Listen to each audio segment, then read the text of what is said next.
Protected and targeted highs and lows is a very important concept that we've now gone over. But once you've dug into the concept, you start to ask yourself, I understand the concept. I know that if a high is unsuccessful in taking out a low, that high is therefore targeted and will be run, and vice versa with lows to highs. But it's all well and good in hindsight, but when you're in the thick of it, when you're watching each candle tick by, often you can say to yourself, I don't fully understand or know how I can set myself up so that I can have a strong indication of what is targeted and what is protected. So what we're going to be doing is talking about a refinement to be able to better understand and better predict when a particular bit of structure is going to be protected or targeted. We're going to be using more of the concepts that we've already discussed throughout the entire refined series. So what we're going to be doing is looking at protected and targeted highs and lows using liquidity as a refinement. So what we can do is we'll just look at very basically, and what we'll do is we'll just look at a simple liquidity grab type protected low that is happening here in the market. So what we can see is the market's coming down, we pull back up, we pull down. So if we're just looking at it from a market structure perspective, we have a high, we have a lower low, we have a lower high, and we have a lower low. We then break to the upside, creating a higher high, which we know this bit of price action is known as a change of character because we're switching from bearish to bullish. But what we can also see is that from a liquidity standpoint, this low right here, a lot of liquidity was sitting below here. When price came to the downside, creating that lower low, which is following trend, it took all of the liquidity that was there. And what we would expect as the next logical step, if a bear trend was to continue, is that we would form some sort of lower high and then continue pushing to the downside. But as we can see, what ends up happening is we actually move to the upside, creating a higher high. We get that change of character and price begins running off to the upside. Now, if we're looking at this in the context of protected or targeted highs and lows, what we can see is we're putting together all of the pieces now. So what we can say is this low was successful in taking out this high. Therefore, this low should be considered protected. And we can take that a step further by knowing that this low took out this structural liquidity and then took out this bit of structure. So when we're looking at a protected low, for an example, we need to see two things. We need to see the low actually taking out the previous high, which is what we discussed in the market structure section when we explained what a protected low was. And what we need to see more specifically is liquidity being taken. Now, this can be in the form of structural liquidity. This can be in the form of equal lows liquidity, any form of liquidity. But at the end of the day, what needs to happen is we need to see that flow or that transactional flow of switching hands from, in this case, bearish to bullish, from supply to demand. And what we can see is once we've taken liquidity, created a low, our next expectation when we're just looking at price action initially is that price would create a lower high and continue to the downside if we are to remain bearish. Now, of course, what we can see is that price doesn't do that. We create that higher high. Now, we compare this with a few other things in that this protected low can often mitigate something or take out even more liquidity before it is created. Those are two other criteria. And we know if we are to see structurally in this case, a higher low to be forming, we would be looking for price to tap into, say, a demand zone or take out liquidity or both. And in this case, then we would see something like this, and then that would give us our point of interest. We've cleared out all the internal range liquidity, and then we've continued moving to the upside. And you can see how all these pieces start to build together by just looking at a very simple price action pattern that we're looking at. And it's this level of detail that we really need to look into when we are looking at this, because yes, we can get this small little model, but we need to take it a step further and look at it from that lens. So again, the basic premise is that we are seeing some sort of downtrend. It can be an extended downtrend where price is continuously making lower lows and lower highs. And at some point we start to build liquidity. We take that liquidity, and if we were to continue seeing bearish movements, we would see a lower high being created followed by a lower low, which would then break the previous lower low and price would continue down. But once we start to see trend shifting and we break that high, we can denote that as a protected low. But now you're probably asking yourself, yes, now this makes a little bit more sense on how I can refine a protected low. But what am I supposed to do? How am I supposed to predict whether it's going to happen? Well, at this point, there really is no way to predict whether or not a high or low is going to be protected or targeted to a certain level of certainty. But what this does allow us to do is when we're planning trades, once we've actually created the protected low in this case, what this does is if we go back to the supply and demand zone refinements is we've taken liquidity, chances are this is going to be a very valuable point of interest or demand zone that we could look to be trading.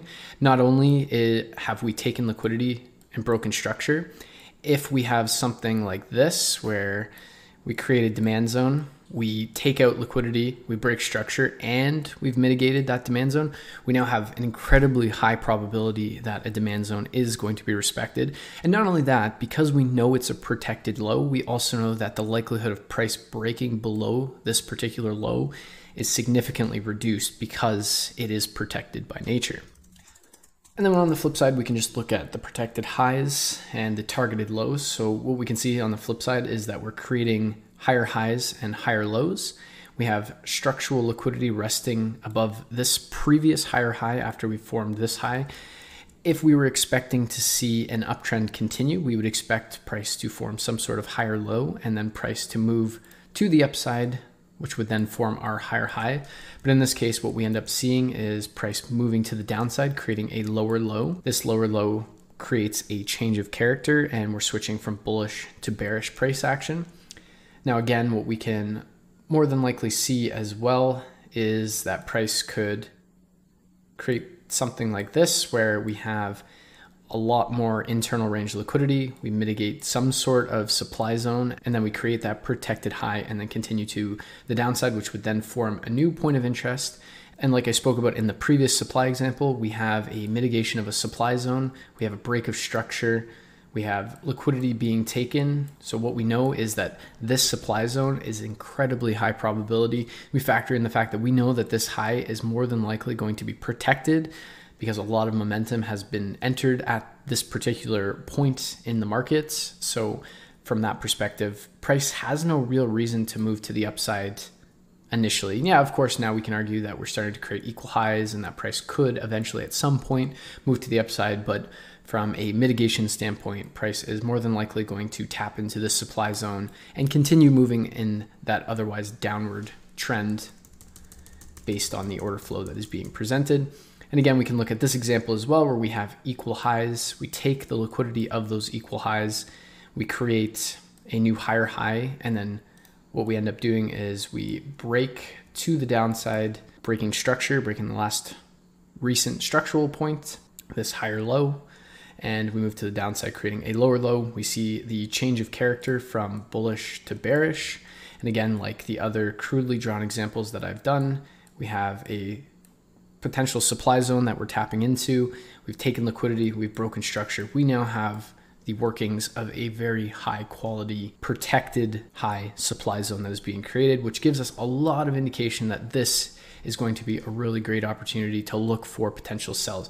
And even if we don't get a tap into this area and we're starting to see price respecting, and we know realistically that price is not going to come above this high, so looking for trades at these levels is a very good high probability area to look at. So again, the most important thing when looking at protected and targeted highs and lows is understanding that when we take liquidity, when we break that structure, we get that change of character, we can begin to say that price action has created protected and targeted pieces of structure. And if we look at the bullish example, we can see that once we take the liquidity and break the previous swing point, which is the lower high, creating a higher high, we now have the workings of a protected low. Now, the protected low can be used of one of two things. We can use this as a potential point of interest or demand zone to look for entries, or what we can do is simply just know that as price is continuing on, that realistically, unless we tap into a supply zone that's created by some sort of other protected structural point, price will not need to break this bit of structure. So we can have a little bit of certainty that